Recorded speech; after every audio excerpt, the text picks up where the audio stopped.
misia Kaku kasih alito katun cema Eliana boiki zele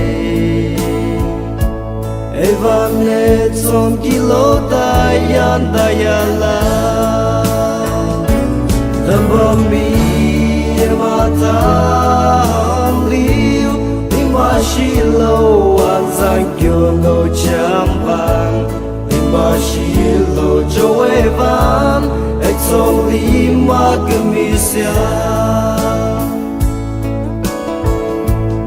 Echomrende tuloa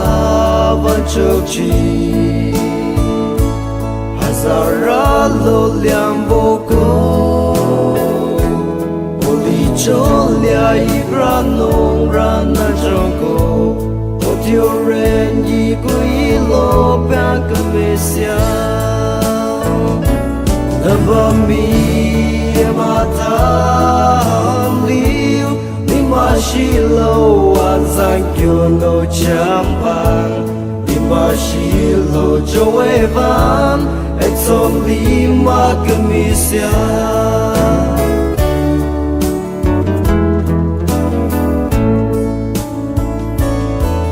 Suavam gaton chema Elevo engai zena Ninon dio elitolato azolsi Lichon gato ezona embangim siala Nabami mata liu Nimashilo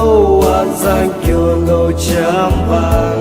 Nimashilo joevan Exon lima kamisia Nimashilo joevan Exon lima kamisia